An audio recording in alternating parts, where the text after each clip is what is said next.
as we have in the past also with some of Reid's work. And actually we go way back with Reid and his wonderful sharing of the boat with so many people. And I will have to say to everybody, so you know, this is actually not an expedition, is that what the right word, of these two people. And I think Reid would be the first to say that there's been so many people supporting this outreach over these many years that have really given probably you a lot of, enthusiasm to continue on. I mean, I know you're very personally dedicated to education, dedicated to education with water. Maybe we can say how you plan to travel. I mean, this is really fascinating information. We're doing these water programs. So water has become more and more every day. We're going to shoot a show right after, so stay tuned, because at 12 noon we have a live program, and Reid and Sonya will be on that and start that program off. But water is now becoming more and more in the forefront with so many people saying that, environmental conditions, so on and so forth. So let's, there's so many things to talk about. So let's talk about water for a few moments. I mean, you're literally out at sea. Now, that's salt water, right? So you can't kind of drink that. And you already said that you're going out and you're not restocking your food supply. Okay, I can't make it about 3 days without restocking my food supply. So how do you plan to actually do that for 1,000 days, including water, including, all the kinds of amenities that people are so used to having? How do you do that? What do you do? What's on there? How does that happen? What are you going to do? Well, the boat is actually stocked up right now with over 3 years worth of food. And we have big water tanks. And you were speaking of water, and we have big plastic tarps. And when it rains, we catch the water and feed it into our tanks. And that's what we should be doing. We should be feeding the water everywhere into the tanks. So that's the water solution, right? Okay. So now you say you have food for 3 years, okay? Now, what kind of food, one, can last for 3 years, and two, that gives you enough nutrition? Because I know you're a shaman, you're a nutritionist, you're a yogi, and all these kinds of things. Sonya, she's obviously able to go along with all this and eat this kind of diet that will, you will need. I guess there's a few fish maybe, though. But there's a fish. Can you catch a fish? Oh, yes. I've been fishing all my life. And when we're sailing at sea, the one way that we'll be able to fish is by trolling lines off the back of the boat. So we troll lines off of the back of our boat with lures, and we're sailing along, and we have to be sailing between about 3 knots and 7 or 8 knots, the right speed, and the lines are out behind the boat, and we often catch fish. Sometimes we catch some fairly large fish. Of course, we can't eat the whole fish at one time.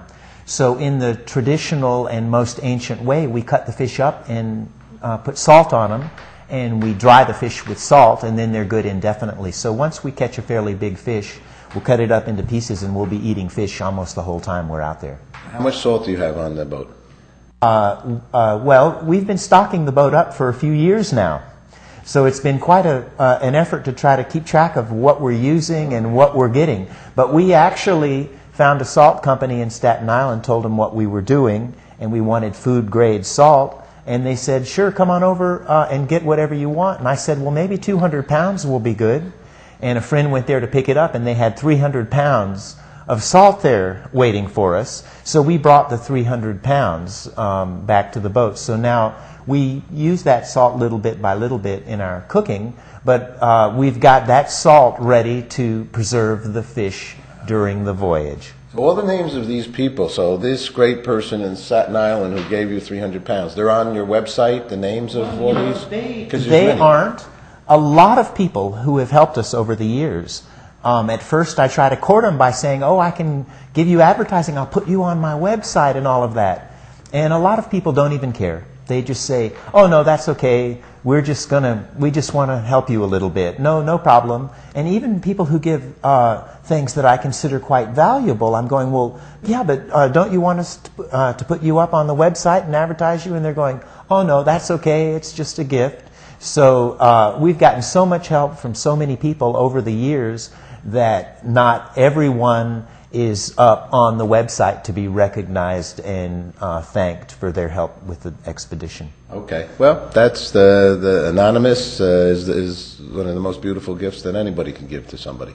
And so now I know you both are you both good cooks? I mean, I know when we've been over the years we've been out on the boat because you've made many sails up and down that Hudson. I mean, it's just, you know, taking groups out to let them know about the, and then when we would finish, we would have a meal like fit for a king, and you know, so what are some of the kind of people are always interested in? I am always interested in food types of food. So what other kinds of foods would you have?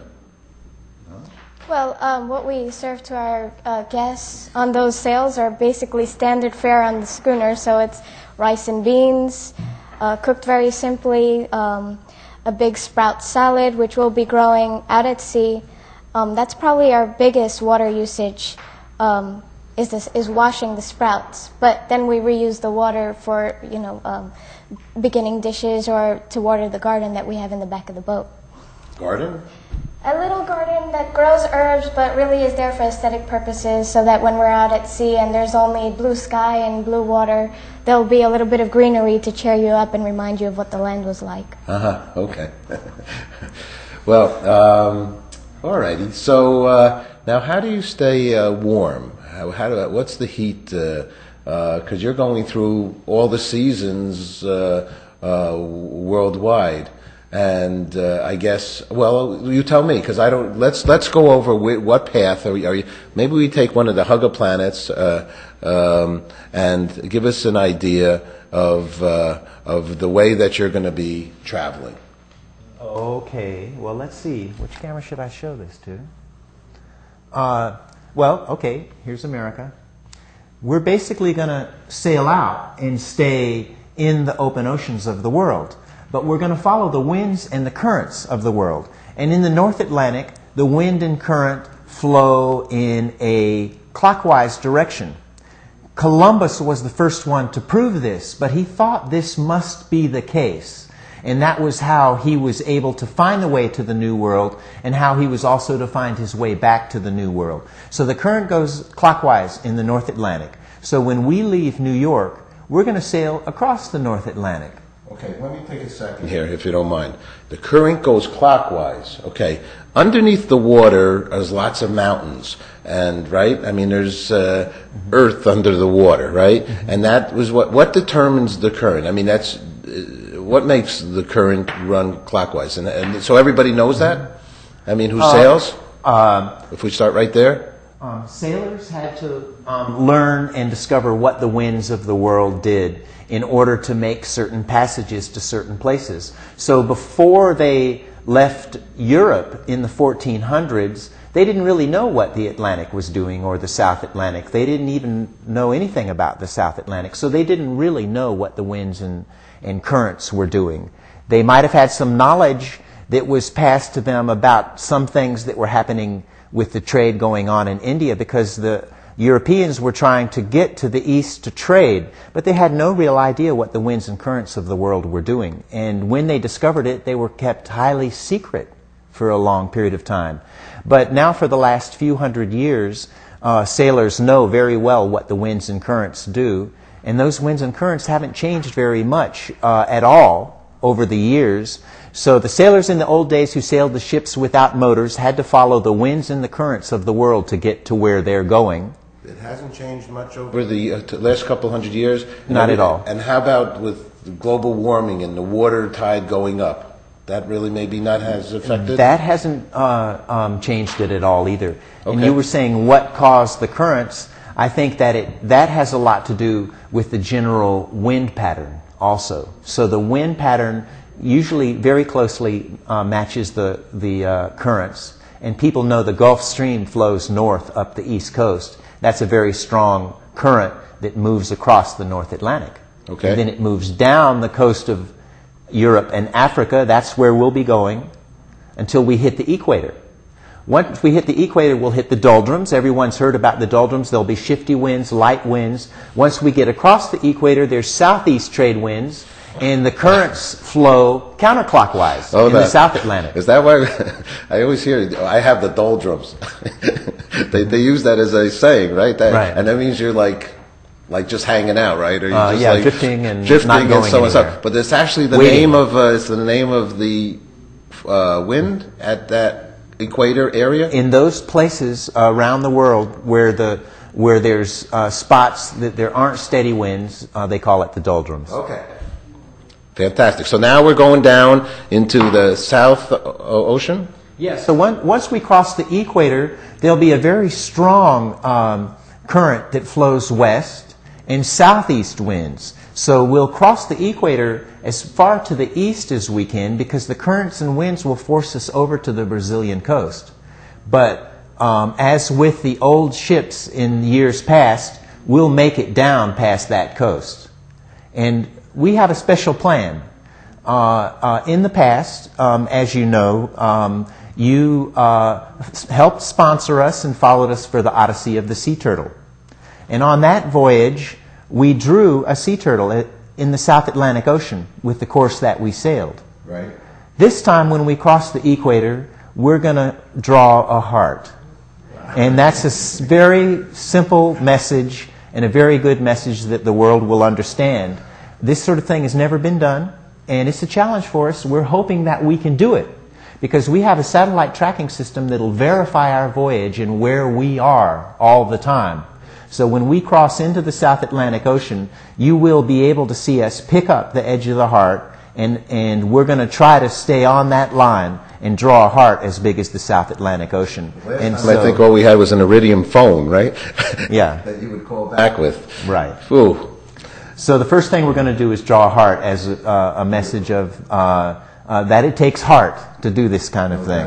I remember one time that you called me and you were down in the South Sea. I think you were near Africa. Down here somewhere. And you said, there's nothing going on down here. And I got the New York Aquarium at Coney Island representative on the phone. And he said, well, mostly, I guess, the plankton and fish are really closer to the land, Phil, right? Not that much in the middle of the oceans, right? It's kind of the doldrums in there, right? A little bit, right?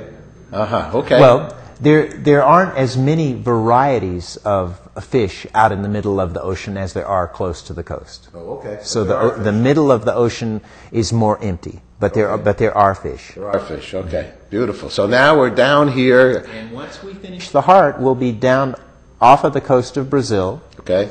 We will continue the voyage by sailing down to latitude 40. And at latitude 40 is the traditional route where sailing ships who left Europe or America and wanted to sail, say, to India or Australia, would have to take the same route we're taking close to the Brazilian coast down to latitude 40, then pick up the winds that blow from the west to the east around the world. And those winds will take us at latitude 40 under South Africa and across the Indian Ocean and under Australia and New Zealand. Those same winds could take us all the way across the Pacific, under Cape Horn, and back up into the South Atlantic where we would cross our outgoing path, and that would be one time around the world. But we may choose to change our course and sail up into the Pacific. So then we'll watch the winds and the currents and the hurricane seasons, and we'll sail up into the Pacific and do a long trip up into the Pacific. So we're going to follow the winds and the currents of the world and choose to go where we want to go, as long as we don't come into land and we don't receive supplies. Now, the winds, how do you project the winds and how they will actually be coming? In other words, you can make a decision today, like every morning you figure everybody watches the weather. They say, the winds are at, 30 miles an hour, it's 36 degrees and blah, blah, blah. That's one day. Sometimes they give you a 10-day, or 5-day or 3-day forecast, right? So but you're you make a decision, you're like, you're out there for a few days. So how do you project the, a longer term, on long term, I guess? Because if you make a right turn and now you're going this way, so you have to have some sense of the way the winds will be. Right. How do you do that, Reid? Well, they have what's called pilot charts. And the pilot charts section off the big oceans of the world, and they show the different seasons, the directions that the winds and the currents go, and how hard the wind blows, what the percent of gales in a certain area might be, as well as what is the area and the months of the hurricane. So if you study those charts and those books, you can see what the winds and currents of the whole world are doing. And since I've been sailing for so long, in many places around the world, I always look very carefully and see what the wind and current is doing, especially because my first boat that I built when I was 20 and sailed to 4 continents had no motor, no radio, or electronics. And I navigated with an old World War I sextant. But without a motor, you really have to study and know which way the winds and currents are blowing in order to get to the place that you're going. No motor? All right, so you have